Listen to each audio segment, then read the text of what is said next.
Welcome back, everyone. Martha MacCallum's here. Martha's can't wait for her show at 3 o'clock. It's been on in the morning, and we're covering all the breaking news as it has to do with the war, especially. But we also have the problem with terror in New York City. And I'm just going to, Martha, I was just amazed, and I shouldn't be.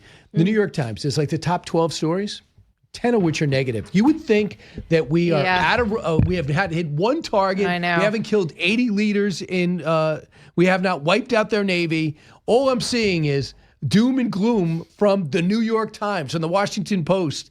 I am surprised because I thought in the beginning of a conflict that 47 years in the making, there would be some understanding of it. Yeah, you would think that. And I would guarantee that you could go back, and we could do this later, and look for headlines from the New York Times talking about the threat that is presented by the Iranian regime, talking about what happened to our Marines in Beirut in the 1980s, what happened in all of these attacks that they've promulgated across the region, the largest source of terrorism around the world. Those headlines exist too, but they seem to have fallen far back into the ether of their minds. And, you know, it's an anti-Trump media philosophy. It's like exhausting to keep, saying it, but that's what it is. And it's an inability to look at the story in an objective way and report what's going on. So how about this? 32 countries to release, this is good news, 32 countries to release 400 million barrels of oil from their strategic oil reserves. So Wall Street Journal had this. At least, here's the others. At least 17 U.S. sites damaged in war with Iran. How Trump and his advisors miscalculated Iran's response to war. U.S. is at fault on the strike on the school in Iran. We don't really see anything about the Iranian soccer team, who is about to be persecuted, as most of which arrived back. New Iranian leader was wounded early in the war. Iran and Israeli officials say, I guess they're hoping for him to recover. Trump, so almost every story is negative. Look, find out who hit the school, but also to understand the regime is what they've done and how they've acted that brought us to this point, especially Donald Trump, who actually identified Iran as the problem, but he was the one who took action, had direct talks on nuclear plant, on the nuclear program. Joe Biden tried to get talks, gave them everything, and never got his sit down. Well, we have a long record of presidents who have been alarming the nation about the threat that Iran presents. But the problem is, until you have a president, and whether you agree with his action or not, who is willing to take a bold action, you will never have a catalyst for history. Now, we know that we don't have a good record at regime change, really, since World War II and Panama. I don't think anybody like the does. Two examples. Yeah. It is a huge undertaking. The president early on said that was what he was interested in. Now, I think what we're going to find is that they're going to figure out ways to inspire the opposition in Iran to try to put someone in this leadership position that can do some reform and can rebuild the country. And the president set these military targets. But I mean, my gosh, my whole life, all I ever heard was how dangerous Iran is. The world's largest sponsor of terrorism. We've watched as they have blown up our soldiers, maimed them, killed the Beirut Marines in Beirut, and the list goes on and on. Eventually, we have to shake up the dynamic here, and that's something that President Trump was the only one who was willing to do. And he said, I'm not going to leave it for the next guy. Right. And he said, I'm going to do it. I think he just has, in his head that he has this timeline that is ticking, and he wants to do the things that are on his list. What just seems so insane based on what he ran on. I mean, this is why a lot of people feel betrayed, right? He ran on no more wars and these stupid, senseless wars, and then we have one that we can't even really clearly define why we did it. That is Joe Rogan yesterday, which a lot of channels are running with. He feels betrayed about why we're in the Iran war. With me right now is Martha MacCallum. Her show's coming up at 3 o'clock today. But you have people on the cusp in the podcast world that are upset by this. Tim Dillon, a comedian, he said, well, we shouldn't be in this war in Iran, and some others. Martha, you've heard that on the right. I cannot believe Senator Warner, Senator Kelly, Senator Shaheen, they're all against this war, even though they know that for the last 47 years, Iran's been the problem they've been afraid to confront. Well, I think that's exactly right. I think that everybody who has been able to call out the Iranian regime has been afraid to confront it. I think President Trump sees, that the clock ticks on his time in office and that he wants to be a consequential, historic president. And I think that he puts that before his concerns about the midterms at the moment. I think he is probably, wants to make sure that oil prices come down and perhaps that they have enough time before November to kind of make the conversation about something different by the time we get closer to that. You're always going to have anti-war isolationists in any point in history. We certainly had them before World War II. There was a huge reluctance in this country to get involved. And Churchill had to convince President Roosevelt to do the Lend-Lease, because there was so much pushback after World War I of concern of getting involved, even though there was this clear and present danger that existed in Hitler and a clear and present danger that exists in Iran. So, you don't always have people who have the guts to take action, and then you have people who are isolationists. It's as old as countries. Right. And the president is saying, part of the reason why they say, tell me your objective and tell me the reason. There are so many reasons. So what are your objectives? Well, the ballistic missile program, absolutely, we're destroying it. The nuclear program, that's predominantly the number one issue. Number two, degrading a regime that is the bully of the Middle East, that has harassed its neighbors and tried to destroy Israel. Well, what does that mean? It means do the best you can to degrade a government that is sprawling, that has existed for 47 years, and try to take them down without putting troops on the ground. So to me, one of the mistakes that President Bush made was saying it was weapons of mass destruction. When we know Saddam Hussein, there was a lot of reasons beyond weapons of mass destruction about why we needed to go in there, why there was an urgency for that. But people were focused on when the critics came happen and when the insurgency started taking root, people say, where are the weapons of mass destruction? This was a false war. And the president says, I'm not going to be put into a corner on one reason. I'll give you 5. And they go, well, there's a lack of focus.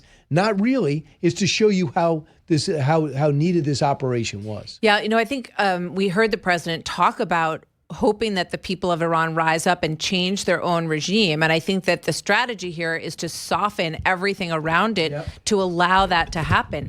They've taken out so many of these leaders. We don't know where this new Ayatollah is at the moment. We heard he was injured. The only images that you're seeing of him in Iran are a mural painted on the side of a wall. We haven't seen this guy. We don't know what kind of shape he's in. I think that it's interesting I always look at sort of what the president says at the tail end of his comments, because I think it can often be really telling. And he says, we don't want to have to go back and do this again in 5 years.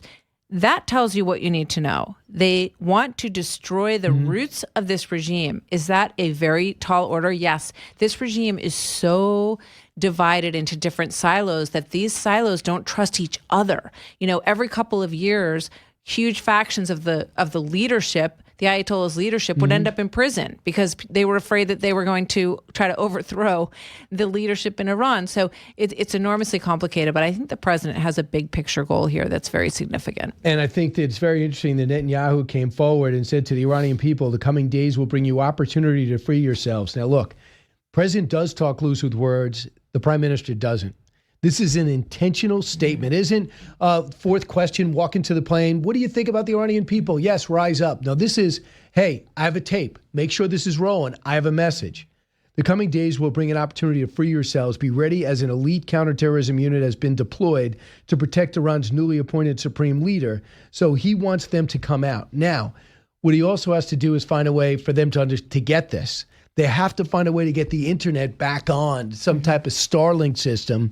Now, maybe with a lot of the besiege and the IRGC running for their lives, maybe people can be a little bolder and get some Starlink systems onto their apartment buildings. Because if they're caught with it, it's a death sentence. Exactly. So obviously you have Elon Musk, who in the past has been, tried to be very helpful in terms of restoring this internet service. Look what he's doing in the Russia war. Absolutely. He's been an incredible help in terms of Ukraine and communications there. This is a very tricky situation because they know if people can communicate, they are going to get this message and they are going to come out. The Israelis have had an extraordinary on the ground presence, intelligence presence that has infiltrated this leadership. And that's how we knew, combined obviously with our CEA and John Ratcliffe, who were able to find out so much. So I think that the message will ultimately penetrate, but I think people have to be very careful about not being frustrated with the pace of the rising up of the Iranian people. They just had 30,000 of their own slaughtered in the streets, and we're now in the military phase of this campaign. And I think, it's interesting. One other thing that President Trump said yesterday was that he wanted the targets to avoid the energy sector in Iran. So that says to me— He told Israel. Absolutely. So that says to me that he is starting to think to the next step right beyond these military targets. He's starting to think about preserving the energy because he would love to have some sort of deal. There's an enormous amount of resources in Iran with a new leadership. And I think that, the significant comment by Netanyahu speaks loudly as well. Because he does have a ground presence. He Mossad does. is there. Says, we fully respect your sovereignty, culture, and heritage. You asked for help, and help has arrived. We'll continue to hit the growing force, going to hit with growing force the tyrants who terrorized you for decades. The Ayatollahs and their henchmen are on the run, but those cowards have nowhere to hide. In the coming days, we will create the conditions for you to grasp your destiny. Your dreams will become a reality. When the time is right, and the time is fast approaching, we will pass the torch to you. Be ready to seize the moment. It's an enormous message. And, another stage that you can imagine in this is the opening of the doors at Evin prison, because there are a lot of people there who are reformers and who were part of the resistance, who are in that prison, who would like to be part of the overthrowing of this government. So these are enormous, consequential, very, very dangerous issues at hand. But I think Netanyahu's comments are very important. So today, we understand the Saudi Arabia oil fields got hit, the refinery. We know a couple of days ago, Qatar's refinery got hit, Oman. The UAE and Oman.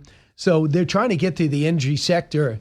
And I heard from one Trump official, I was surprised that they have not tried to get in the fight themselves. Oman and Qatar don't have much of a fighting force, but the others do, So I just thought, even if it's symbolism, Saudi Arabia has been quite quiet about this.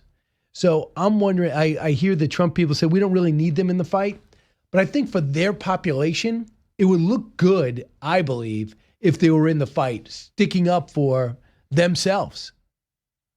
Yeah, I think that they had a little bit of a heads up that Iran was planning to hit these countries, that they were not going to leave them out of the fight. And I think that was something that, during the diplomacy back and forth before the war started, there were messages coming from Saudi Arabia that were kind of like, we're a little concerned about this because we know they're going to come hit us, because we all have U.S. bases where we are, and we all have obviously energy resources that they're going to try to hit as well, because this is such an enormous lashing out. It's like a death throw effort on the part of Iran right now. It is not what we saw in June. Remember, in June, it was like, where's the retaliation? When are they going to do something?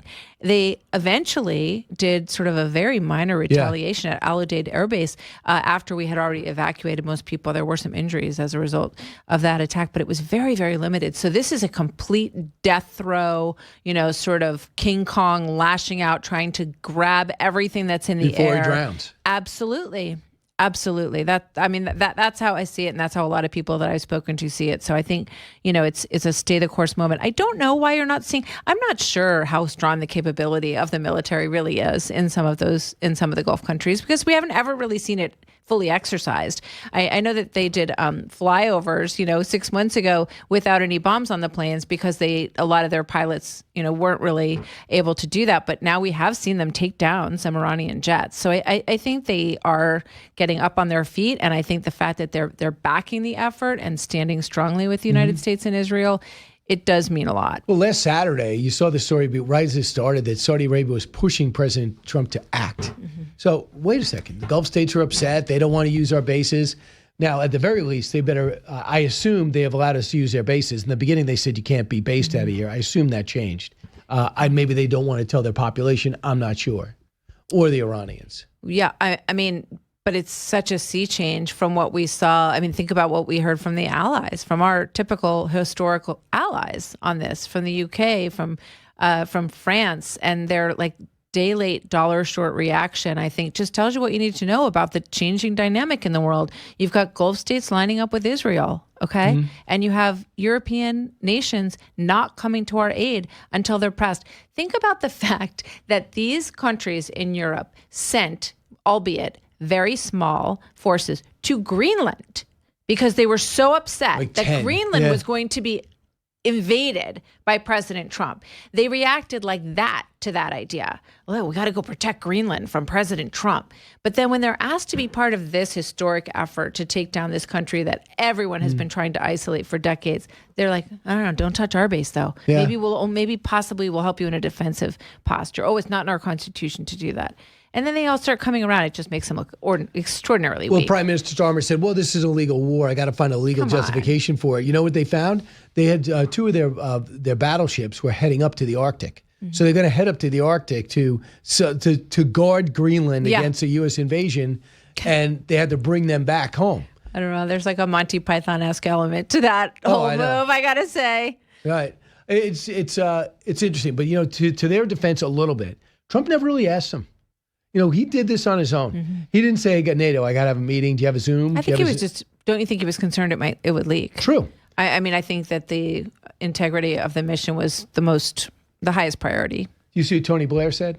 Mm-mm. Tony Blair said, you absolutely be standing by the Americans. I did. Yeah, absolutely. And he so-called liberal or... Right. Well, you know, that's the older age of liberalism. It's much closer to the middle than the current stage that we're dealing with. They're a totally different, you know, even Clinton sort of version of liberalism. It barely exists anymore. Martha, be right back. You're going to tease what's going to be on your show? Sure. All right. Look forward to it. You listen to the Brian Kilmeade Show. Martha MacCallum's here. A few more minutes. Don't move.